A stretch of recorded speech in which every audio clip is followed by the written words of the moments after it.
ሰላም ጤና ይስጥልን ውድ ተመልካቾቻችን ከካፋ ቴሌቪዥን ለሳቱ ያዘጋጀናችሁን ዜናዎች ይዘን ቀርበናል። ከዜናዎቹ ጋር ብሩክታይት ብርሃኑ ነኝ። አብራችሁን ቆዩ። ሀገራችን የአፍሪካ ብልጽግና ተምሳሌት ለመሆን የምታደርገውን የህልም ጉዞ የሚያሳካ አመራር አቅም መገንባት ወሳኝ ነው ሲሉ የካፋ ዞን መንግስት ዋና ተጠሪ አቶ አጥናፉ ኃይሌ ተናገሩ። የህልም ጉልበት ለምርታዊ እድገት በሚል መሪ ሐሳብ ሶስተኛ ዙር የመካከለኛ አመራሮች አቅም ግንባታ ስልጠና በቦንጋ ማዕከል መሰጠት ተጀመረ። ስልጠናው በንድፈ ሐሳብና በነባራዊ እውነታዎች ተደግፎ በሚሰጠው በዚህ ስልጠና በየደረጃ ያለው መካከለኛ አመራር ዓለም አቀፋዊ፣ አህጉራዊ፣ ቀጠናዊና ሀገራዊ ፖለቲካዊ፣ ኢኮኖሚያዊ፣ ማህበራዊና ዲፕሎማሲያዊ ሁኔታዎችን ተገንዝቦ ወቅቱን የዋጀና ውጤታማ አመራር ለመስጠት የሚያስችል ነው ተብሏል። ስልጠናውን አስመልክቶ ኦሪየንቴሽን የሰጡት የካፋ ዞን የመንግስት ዋና ተጠሪ አቶ አጥናፉ ኃይሌ ስልጠናው የራሱ ዓላማ፣ ግብ፣ ይዘትና የሚጠበቁ ውጤቶች ያሉት ነው ብለዋል። ሀገራችን የጀመረችውን ህልምና የብልጽግና ጉዞ ከግብ ለማድረስ አመራሩ በአስተሳሰብ፣ በእውቀት፣ በክህሎትና በስነ ምግባር ጎልብቶ የተጣለበትን ኃላፊነት በብቃትና በቁርጠኝነት መወጣት እንደሚጠበቅበትም ገልጸዋል። አመራሩ የስልጠናውን ህግጋቶችና የዲስፕሊን መመሪያዎች አክብሮ በመንቀሳቀስ በአግባቡ ተከታትሎ ማጠናቀቅ እንደሚገባውም አሳስበዋል። ከ595 በላይ አመራሩ ስልጠና ለቀጣይ 10 ተከታታይ ቀናት እንደሚሰጥ ተመላክቷል። የሺሾንዴ ወረዳና የሺሽንዳ ከተማ አስተዳደር የትራንስፖርትና መንገድ ልማት ጽሕፈት ቤቶች በ2016 የበጀት ዓመት በወጡና ዘርፉን በተመለከቱ አዳዲስ ደንቦች ላይ ግልጽነት እንዲፈጠር የአሰልጣኞች ስልጠና ሰጡ። ዘገባ የወረዳ መንግስት ኮሙኒኬሽን ሲሆን ታደለ። የሺሾንዴ ወረዳ መንገድ ትራንስፖርት ልማት ጽሕፈት ቤት ኃላፊ አቶ መብራቱ መንገሻ የትራፊክ መቆጣጠሪያ ደንብ ቁጥር 557 2016 ዓ.ም ላይ የተቀመጡትን ቅጣቶች ዙሪያ የአሰልጣኞች ስልጠና መሰጠቱን ጠቁመው በተዋረድም ለአሽከርካሪዎች፣ ለባለሀብቶችና ለእግረኞች በደንብ ዙሪያ የግንዛቤ ማስጨበጫ ስልጠናዎች የሚሰጥ መሆኑንም ጠቁመዋል። አቶ መብራቱ አክለውም በተሽከርካሪው ማናቸውንም አይነት ጥፋት በመፈጸም በሰው አካል ላይ ቀላል አካል ጉዳት ያደረሰ አሽከርካሪ ለ6 ወራት የሙያው ፍቃዱ ወይም መንጃ ፍቃዱ እንደሚታገድ፣ ከባድ አካል ጉዳት ያደረሰና በማሽከርከር የሰው ህይወት እንዲያልፍ ያደረገ ለ1 ዓመት ከታገደ በኋላ የታድሶ ስልጠና ወስዶ የማሽከርከር ብቃት ታይቶ ወደ ማሽከርከር ተግባር ይመለሳልም ብለዋል። ደንብ ወይም መመሪያ በመተላለፍ 2 እና ከዚያ በላይ በሚያሽከረክሩ ተሽከርካሪ የሞት ጉዳት ያደረሰ ለ1 ዓመት ከ6 ወር እንዳያሽከረክር ይታገዳልም ብለዋል። የትራንስፖርት ትራፊክ መቆጣጠሪያ ደንብ ቁጥር 557 2016 ዓመተ ምህረት ሶስተኛ ወገን የተሽከርካሪ አደጋ የመድህን ፖሊሲ አረቦን ተመንና የካሳ ክፍያን ደንብ ቁጥር 554 2016 ዓመተ ምህረት የስልጣና ሰነድ ትራንስፖርት መንገድ ልማት ጽሕፈት ቤት የመንገድ ትራፊክ ደህንነት ማረጋገጫ ስራ ሂደት አስተባባሪ አቶ ደነቀ ገበያው የውይይት ሰነዱን ያቀርቡበት ወቅት የዚህ ደንብ ዋና ዓላማ በመንገድ ላይ ደህንነቱ የተጠበቀ ነፃና ቀልጣፋ የትራፊክ እንቅስቃሴ መኖሩን ለማረጋገጥ ነው ብለዋል። አቶ ደነቀ አክለውም በተሻሻለው የትራፊክ መቆጣጠሪያ አዋጅ የሚከተሉ ነጥቦችን መያዙን ያመለከቱት አሽከርካሪዎች ከትርፍ በላይ መጫን 1500 ብር የሚያስቀጣ መሆኑን አውቀው እንዲያሽከረክሩ መልእክታቸውን አስተላልፈው ተሽከርካሪው ከመጫን አቅሙ በላይ ትርፍ ሰው የጫነ 1500 ብርና በጫነው በእያንዳንዱ ትርፍ ለተጫነ ሰው ተጨማሪ 100 ብር ይቀጣልም ብለዋል። በተጨማሪም በተሽከርካሪው የፊት ወይም የኋላ ሰሌዳ ሳይኖር ያሽከረከረ 1500 ብርና ያለ መንጃ ፍቃድ ያሽከረከረ 5000 ብር ሆኖ ንብረት ላይ ጉዳት ማድረስ ደግሞ 7000 ብር እንደሚቀጣ አቶ ደነቀ ገልጸዋል። ከውይይቱ ተሳታፊዎች መካከል አስተያየታቸውን የሰጡት ደንብ መተላለፍ ችግሮችን በማረምና ህግ የማስከበር ተግባራቶችን በተሳካ ሁኔታ ህገ ወጦችን በማጋለጥ እንሰራለንም ብለዋል። ለተነሱ ጥያቄዎችና አስተያየቶችም የመድረኩ መሪዎች ተገቢ መሆን ያለበትን መልስና አስተያየቶችን በመስጠት ሁሉም ባለድርሻ አካላት ለህግ መከበር በጋራ በመሆን መስራት ይገባል በማለት የማጠቃለያ ሐሳብ በመስጠት ስልጠናው ተጠናቋል። በበጎ ፍቃድ አገልግሎት ድጋፍ የሚሹ ወገኖችን ሁሉ ለመድረስ የበጎ ፍቃድ አገልግሎት ሰጪዎችን ቁጥር የመጨመር ስራ ተጠናክሮ መቀጠል እንደሚገባ የሺሽንዳ ከተማ አስተዳደር ገለጸ።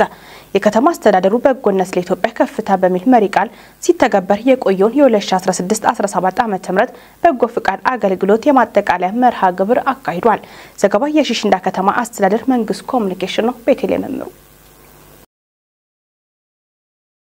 የክረምት በጎ ፈቃድ አገልግሎት መዝጊያ ውይይት መድረክ ላይ ተገኝተው የመክፈቻ ንግግር ያደረጉት የሺሽንዳ ከተማ አስተዳደር የመንግስት ዋና ተጠሪና የብልጽግና ፓርቲ ቅርንጫፍ ጽህፈት ቤት ኃላፊ አቶ ቁጭቶ ወልደሰንበት በበጎ አድራጊዎች ከተሰሩ ዝርዝር ተግባራቶች ለአብነትም ለወባ ወረርሽኝ መከላከያ የተደረገው ስራና በከተማ አስተዳደሩ ለአቅመ ደካማና ተሰርቶ የተሰጣቸው የቆርቆሮ ቤት የሚመሰገን መሆኑን አብራርተዋል። አቶ ቁጭቶ አክለው ውጤታማ ክንውኖች ባሉበት መቀጠል እንዳለበት ገልጸው ድጋፍ የሚሹ የህብረተሰብ ክፍሎችን ከመለየት አንጻር የሚታዩ ውስንነቶች በማስተካከል ሀገርና ማህበረሰቡን ወዳድ ባለሀብቶችን በማስተባበር ተጠናክሮ መቀጠል አለበት ብለዋል። በክረምት በጎ ፈቃድ አገልግሎት የተሰሩ ስራዎች ሪፖርት በሺሽንዳ ከተማ አስተዳደር ማህበራዊ ክላስተር የሴቶች ህጻናትና ወጣቶች ዩኒት አዘጋጅነት የተካሄደ ሲሆን የስራ ሪፖርቱ በዩኒት አስተባባሪ ወይዘሮ ተረፈች አለሙ ቀርቦ ውይይት ተካሂዷል። የመድረኩ ተሳታፊዎች በበኩላቸው ሰውን መርዳት የአእምሮ እርካታን የሚሰጥ መሆኑን ተናግረው የሚመለከታቸውን አካላት በማስተባበር በሴክተር መስሪያ ቤቱ ተጠናክሮ ሊቀጥል እንደሚገባ አሳስበዋል። በመድረኩ የሺሽንዳ ከተማ አስተዳደር የመንግስት ዋና ተጠሪና የብልጽግና ፓርቲ ቅርንጫፍ ጽህፈት ቤት ኃላፊ አቶ ቁጭቶ ወልደሰንበት፣ የሺሽንዳ ከተማ አስተዳደር ረዳት የመንግስት ተጠሪና የብልጽግና ፓርቲ ቅርንጫፍ ጽህፈት ቤት አደረጃጀት ዘርፍ ኃላፊ ወይዘሮ ፋንታዬ መኩሪያን ጨምሮ ጥሪ የተደረገላቸው እንግዶችና የትምህርት ቤት ርዕሰ መምህራኖችና ባለድርሻ አካላት ተገኝተዋል። በመጨረሻም በበጎ አድራጎቱ ለተሳተፉ መንግስታዊና መንግስታዊ ላልሆኑ ድርጅቶች እንዲሁም ለግል ባለሀብቶች የምስጋናና የምስክር ወረቀት ተበርክቶላቸዋል።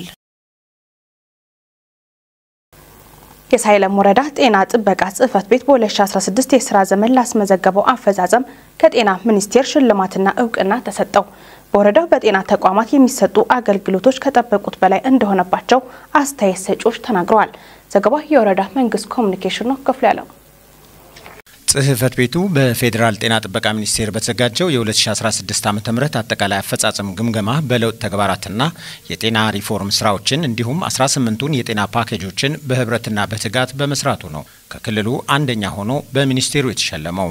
የሳይለም ወረዳ ከዚህ ቀደም በጤና ተግባራት ከቀድሞ የደቡብ ክልልም ግንባር ቀደም ሆኖ በተለያዩ ጊዜያት እውቅና የተሰጠው ሲሆን አሁን ላይም 1 ሚሊዮን ብር ዋጋ ያላቸው 6 ዴል ኮምፒውተሮችንና የምስጋና ሰርቲፊኬት ከጤና ሚኒስቴር ተሸልሟል። ወረዳው ይህንን ውጤት እንዲመዘገብ አስተዋጽኦ ለነበራቸው የጤና ባለሙያዎችና በየደረጃው ላሉ የስራ ኃላፊዎች እንዲሁም የወረዳው አመራሮች ምስጋናውን አቅርቧል። የሳይለም ወረዳ ጤና ጽህፈት ቤት ኃላፊው ከማል ጠይብ እንደገለጹት የተሰጠው እውቅናና ሽልማት ለበለጠ ስራ የሚያነሳሳቸውና ስራዎችን በቅልጥፍና ለመስራት የሚያስችሉ ናቸው።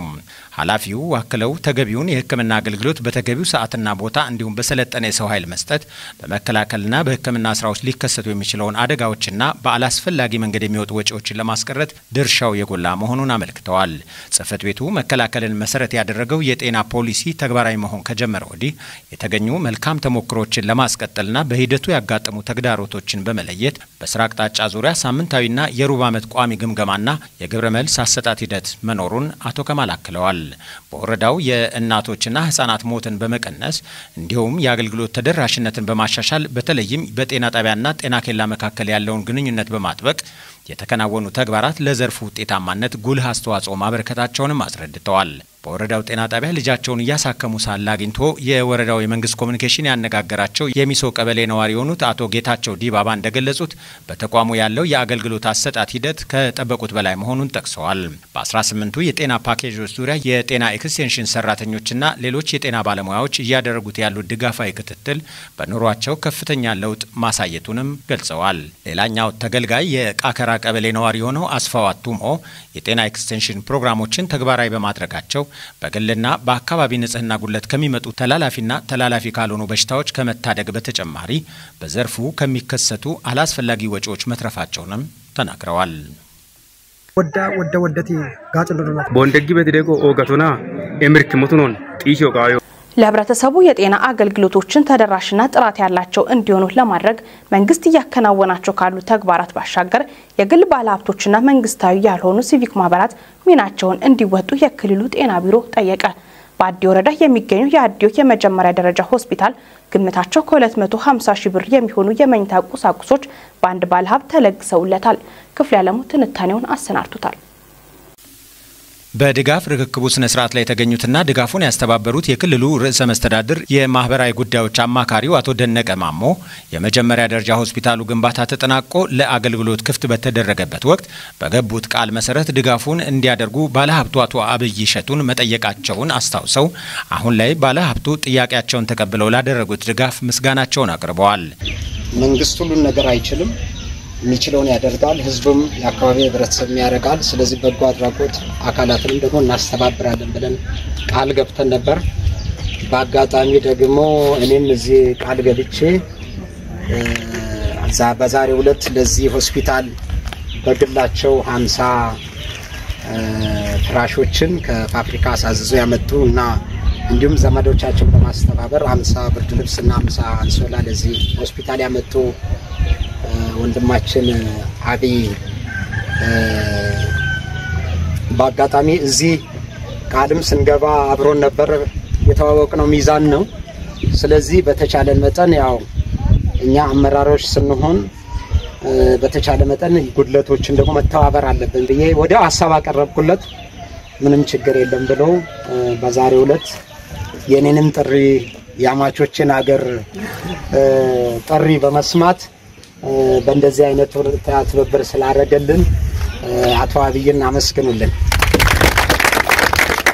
ድጋፉን ቤተሰቦቻቸውን ጭምር በማስተባበር ያደረጉት አቶ አብይ እሸቱ ባከናወኑት ተግባር መደሰታቸውን ገልጸዋል። አቶ ደነቀ ስለ ፍራሽ ነው ፍራሽ የላቸውም ምናምን ይሄንን ለመግዛት አስቤ ሳደርግ ፍራሽ ውስጥ ከምን ጋር ይሆናል? አንሶላ ይፈልጋል፣ ብርድ ልብስ ይፈልጋል። ስለዚህ ምን ላድርግ ብዬ አሰብኩና በህይወቴ ዘመን ዘመዶች አስቸግሬያቸው አላቅም። ይሁን እልክላቸዋለሁ። ሄድን ለአጎቴ ባለቤት ስነግራት ብርድ ልብሱን ይገዛለሁ አለች። የመጀመሪያው ከዛ በጣም ደስ ብሎኛል። በጣም አመሰግንሻለሁ። ሁለተኛ እንደገና ለባባለው በጎን ስነግረው ለጥራዬ በር ይሁን እሱ አንሶላውን ይችላል ማለት ከዚህ በላይ ምንም አያስፈልገኝ። አስቸግሬያችሁ አላቅም። አመሰግናችኋለሁ። ስለዚህ ይሄው ነው። በጣም አመሰግናለሁ። እኔ ደስ ብሎኛል። እንቀጥላለን። አቶ አብይ መተባበርና መተጋገዝ ካለና በዚህ ላይ መዋደድ ከታከለበት ከዚህ የበለጠ ማድረግ እንደሚቻል በባቡር ትራንስፖርት ውስጥ ባለው ህብረት መስለው ተናግረዋል። ባቡር ላይ ያለው ፍቅር በጣም የተለየ በጣም የሆነ ከተማ ሲቆም ማንጎ የገዛ ሰው ለሁሉ ሰው ያበላል። ማንንም ወደ ቤቱ ይዞ ከቢሄደው በላይ አብራችሁ ለምትበሉት ሰው ሲታመም እዛው ህክምና የሚያቃለ ምናምን ተብሎ ይጠራል። ትግግዙ ደስ ይላል። ባቡር ላይ ከባቡር ሲወረድ ግን ማንንም ከማንንም ጋር ይለያያል። ጀስት በህይወት እስካለን ድረስ ሁላችንም የባቡሩ ተሳፋሪዎች እኔ እንደማምነው ባቡር ላይ ያለን የምንወርድበት ቦታ ይታወቃል፣ የምንሳፈርበት ጊዜ ይታወቃል። ያ ማለት ባቡሩ ላይ ለመሳፈር መወለድ ነው የሚጠበቀው፣ ከባቡሩ ለመውረድ ደግሞ ሞት ነው የሚጠበቀው። ይሄ የሁሉም ሰው ሂደት ነው። ስለዚህ ልክ ባቡሩ ላይ እንዳለው ፍቅር እየተጋገዝን ላለው ለሌለው በጉልበትም ይሁን በገንዘብም ይሁን በምንም እየተደጋገፍን ስንኖር መኖር ማለት ያ ሌላ ምንም ትርጉም የለም። ሀብት ቢከማች ምናምን ሁሉም ጥሎ ነው የሚሄድ። ምናልባት ለልጅ ይወረስ ይሆናል፣ ለሌላስ ወገን ቢወረስ እንደዚህ። እኔ በጣም ነው ደስ ያለኝ። በጣም አመሰግናለሁ። የክልሉ ርዕሰ መስተዳድር የማህበራዊ ጉዳዮች አማካሪው አቶ ደነቀ ማሞ መተባበርና መረዳዳት ቀሪ ችግሮችንም ለመፍታት ቁልፍ መሳሪያ መሆኑንም አመልክተዋል። በጎ አድራጎት ተልእኮአችንን በቅንነት ዘር ጎሳም ሳንመርጥ መተባበር ከቻልን ከሱ ጋር ብዙ አብራቸው የቆዩ ብዙ ሰዎች አሉ። ግን እሱ ከአዲስ አበባ ነው የመጣ ለስራ። ስለዚህ በዚህ አጋጣሚ ሰው መሆን በቂ መሆኑን አቶ አብይ ማስመስከሪያ ናቸውና እኔም በሚችለው ሁሉ በዚህ ዞንም ይሁን በክልላችን ባሉት ጤና ተቋማት ሁሉ አቅም የሚችለውን ሁሉ ከማድረግ ወደ ኋላ አልልም። ዛሬ የጎደሉን ነገሮች ከተባበርን ሁላችንን እጅ ለእጅ ከተያያዝን የሚሳኩ ናቸው። የክልሉ ጤና ቢሮ ኃላፊ አቶ ኢብራሂም ተማም በጤና ተቋማት የሚሰጡ አገልግሎቶች ዘር፣ ቀለምና ብሔር እንዲሁም ሃይማኖትን መነሻ ያላደረጉና ሁሉን አቀፍ በመሆናቸው የተቋማቱን ችግሮችም ለመፍታት መንግስትን ብቻ መጠበቁ አትራፊ አያደርግም ብለዋል። አቶ ኢብራሂም አያይዘውም የክልሉ መንግስትና የጤና ቢሮ ተጓቶ የነበረው የአዲዮ የመጀመሪያ ደረጃ ሆስፒታል ግንባታ ባጠረ ጊዜ እንዲጠናቀቅ በያዙት አቋም የጤና ተቋሙ ግንባታ ቢጠናቀቅም አንዳንድ ቁሳቁሶች የተሟሉለት ባለመሆኑ ያለ ገደብ የጋራ ርብርብ ማድረግ እንደሚገባ አሳስበዋል። የቢሮ ኃላፊው በቅርቡ የተወሰኑ መሳሪያዎችና ስፔሻሊስት ሐኪሞች ለሆስፒታሉ እንደሚላኩለትም ገልጸዋል። ይህም የጤና አገልግሎት አሰጣጡን ከማሻሻሉም በላይ በቀዶ ሕክምና በኩል ያለውን ችግር እንደሚቀርፍም አስረድተዋል። ዛሬ ስለተደረገው ነገር ከልብ እናመሰግናለን። የኛም ድጋፍ ተጠናክሮ ይቀጥላል። የተወሰነ ወር በኋላ መጣለው። ይሄ ዛሬ 3ኛ ወር 4ኛ ጊዜ ነው የተመጣው። ይሄ አጠቃላይ የስፔሻሊስት ሰርቪስ እና የዲጂታል ኤክስሬይ ሌሎች ነገሮች ሲሟሉ ደግሞ ማጥቼ በተሟላ መንገድ ጎበኛለሁ። ባለፈው የሰጠሁት ኮሜንት የተሻሻለ አለ፣ ዛሬም የሰጠሁት አለ። ቀጣይ ስመጣ ደግሞ ተሻሽሎ ይጠብቃል ብዬ አስባለሁ። ሁላችንም ከልብ አመሰግናለሁ። አቶ አብይ ያው ፈቃሪ ይመታ የሚመልሰው የአዲ ወረዳ ዋና አስተዳዳሪ አቶ ገረመው ገብሬ ለተደረገው ድጋፍ ያስተባበሩትን አቶ ደነቀ ማሞንና ድጋፉን ያደረጉ ቤተሰቦችን በወረዳው አስተዳደርና በህዝቡ ስም አመስግነዋል። በፓርቲያችን ተልእኮ መሰረት ቃልን በተግባር ፈጽማችሁ ቃል ብቻ ሳይሆን በተግባር ፈጽማችሁ አሳይታችሁ እስከዚህ በእግር ተጉዛችሁ መጥታችሁ ለዚህ ለመናገር አጋርነታችሁ ስላሳያችሁ እግዚአብሔር ይስጥልን። እንኳን ስለመጣችሁ እግዚአብሔር ሞሳን አስገባችሁ። ዋና አስተዳዳሪው ሆስፒታሉን በሰው ኃይልም ሆነ በሌሎች አስፈላጊ ጉዳዮች ለማደራጀት በሚደረገው ጥረት ውስጥ የወረዳው አስተዳደር ያልተቋረጠ ድጋፍ ያደርጋል ብለዋል። ለሆስፒታሉ የተደረገው ድጋፍ በገንዘብ ሲተመን ከ250 ሺህ ብር በላይ ሲሆን ፍራሾች፣ ብርድ ልብሶችና አንሶላዎችን ያካተተ ነው። በድጋፍ ርክክቡ ስነ ስርዓት ላይ የክልሉ ውሃ ማዕድንና ኢነርጂ ቢሮ ኃላፊው አቶ በየነ በላቸውን ጨምሮ የተለያዩ የክልሉ የስራ ክፍል ኃላፊዎች፣ የዞኑ ጤና መምሪያ ኃላፊ አቶ አክሊሉ አሰፋና የወረዳው አመራሮች ተገኝተዋል። ምንጫችን የክልሉ ርዕሰ መስተዳድር ጽህፈት ቤት ነው። ሳውዝ ዌስት በጎ ፍቃድ ድርጅት በጊምቦ ወረዳ በ4 ቀበሌዎች ለ120 አርሶ አደሮች የእሸት ቡና መፈልፈያ ማሽን አበረከተ። ማሽኑ የተበረከተላቸው አርሶ አደሮች ደን በመጠበቅና በመንከባከብ በቡናና በማር ምርት የተሰማሩ ናቸው። ዘገባው የወረዳ መንግስት ኮሙኒኬሽን ነው። መረታ ብራኑ ቡናን በአግባቡና በጥራት በማምረት ለገበያ ማቅረብ የሚችሉ 120 አርሶ አደሮችን በመለየት በማሽኑ አጠቃቀም ዙሪያ ስልጠና የተሰጣቸው መሆኑን የድርጅቱ አስተባባሪ ቀሲስ ታሪኩ ኃይሌ ገልጸዋል። የመፈልፈያ ማሽኑ ከአንድ ቦታ ወደ ሌላ ቦታ በማዘዋወር መጠቀም የሚያስችል ነው ተብሏል። ወረዳው የቡናና የማር ምርት በከፍተኛ ሁኔታ አምራች ከመሆኑ ጋር ተያይዞ ድርጅቱ ከሚመለከታቸው ባለድርሻ አካላት ጋር በመተባበር የግብርናውን ዘርፍ ለመደገፍ እንቅስቃሴ እያደረገ ይገኛል። በስጦታ የተበረከተው ማሽን በሰው ኃይልና በዲናሞ የሚሰራ ሲሆን ጥራት ያለውን ቡና ለማዕከላዊ ገበያ ለማቅረብ ያግዛል ነው የተባለው። በማሽን ርክክብ መርሃ ግብር ላይ ተገኝተው ንግግር ያደረጉት የወረዳው ግብርና ደን አካባቢ ጥበቃና ህብረት ስራ ጽፈት ቤት ኃላፊ አቶ ሰለሞን መንገሻ እንዳሉት በሀገር ደረጃ የደቡብ ምዕራብ ኢትዮጵያ ህዝቦች ክልል በቡና ምርት ግንባር ቀደም በመሆን የዋንጫ ተሸላሚ መሆኑን አንስተው በበጀት አመቱ በወረዳው 45 ኩንታል የቡና ዘር ለማዘጋጀት የታቀደውን እቅድ ለማሳካት ይህ ድጋፍ ከፍተኛ አስተዋጽኦ ይኖረዋል ብለዋል። ማሽኑን የተረከቡት አርሶ አደሮች እንደገለጹት ማሳቸውን በቡና ልማት ከማስፋፋት ባሻገር ጥራት ያለውን የቡና ምርትና ዘር በማዘጋጀት በዘርፉ ተጠቃሚ ለመሆን ማቀዳቸውን ተናግረዋል። አርሶ አደሮቹ አክለውም ለሀገር ገቢ የውጭ ምንዛሬን ለማስገኘት የሚያስችለውን የቡና ዘርፍ ጠቀሜታ በመገንዘብ በትኩረት እንደሚሰሩም ተናግረዋል። በመጨረሻም የድርጅቱ አስተባባሪ ቀሲስ ታሪኩ ኃይሌ በጓሯቸውና በማሳቸው ቡናና የማር ምርት በስፋት የሚያመርቱ አርሶ አደሮች ጥራቱን የጠበቀ ምርት በማቅረብ በተሻለ ዋጋ በመሸጥ ተጠቃሚ እንዲሆኑ አሳስበዋል። በገጠር የስራ እድል ፈጠራ የተደራጁ ወጣቶች ተጠቃሚ መሆናቸውን የጊምቦ ወረዳ ስራ ክህሎት ንግድና ኢንዱስትሪ ጽህፈት ቤት አስታወቀ። በወረዳ ኩቲ ቀበሌ በጥምር የግብርና ስራ የተደራጁ ወጣቶች ተጠቃሚ መሆናቸውም ተገልጿል። ዘገባው የደቡብ ራዲዮና ቴሌቪዥን ድርጅት ቦንጋ ቅርንጫፍ ነው። ማርሽ ሴፉ የጽህፈት ቤቱ ኃላፊ አቶ ጌታቸው ዘውዴ በ2016 ዓ.ም በወረዳው በተለያዩ የስራ ዘርፎች 4672 ወጣት ለመለየት ታቅዶ 5598ን ወደ ስራ ማስገባት ተችሏል ብሏል። በከተማው የስራ እድል ፈጠራ በአምስቱ የእድገት ተኮር ላይ የገቡ መሆናቸውን የገለጹት በገጠር ስራ እድል ፈጠራ በሰብል ልማት፣ በንብ እርባታ፣ በጓሮ አትክልትና በተለያዩ የስራ መስኮች የገቡ መሆናቸውን ጠቁሟል። በከተማው ይሁን በገጠር ተደራጅተው ለተሰማሩ ወጣቶች የስራ ቦታና ብድሮችን በማመቻቸት መንግስታዊ ካልሆኑ ድርጅቶች ጋር በመተባበር እየተሰራ ነው ያሉት ኃላፊ በዚህ ወጣቶች ተጠቃሚ ናቸው ብሏል። ወጣቶች ወደ ስራ ከመግባታቸው አስቀድሞ የተለያዩ የክህሎት ስልጠናዎች እንደሚሰጡ የገጠር ወጣቶች ስራ ዕድል ፈጠራ አደራጅ ባለሙያ አቶ መብራቱ መስፍን ናቸው። በ2012 ዓመተ ምህረት 10 ማህበራት ሞሽ ከተባለ መንግስታዊ ካልሆነ ድርጅት ጋር በመተባበር ወደ ስራ እንደገቡ መደረጉን የገለጹት ባለሙያው ከነዚህም በጡላ ቀበሌ የሚገኙ አንድነት በጋራና ታጋይ ማህበራት ናቸው ብሏል። ከማህበሩ አባላት መካከል አይመድ ሼቱና ይመር መሐመድ በተፈጠረላቸው ምቹ ሁኔታ ተጠቃሚ መሆናቸውን ገልጸው በአሁኑ ወቅት ካፒታላቸው 800 ሺህ ብር መድረሱን ገልጿል። የትምህርት ስራዎችን ስኬታማ ለማድረግ ባለድርሻ አካላት የድርሻቸውን ሊወጡ እንደሚገባ የጎባ ወረዳ ትምህርት ጽህፈት ቤት ገለጸ።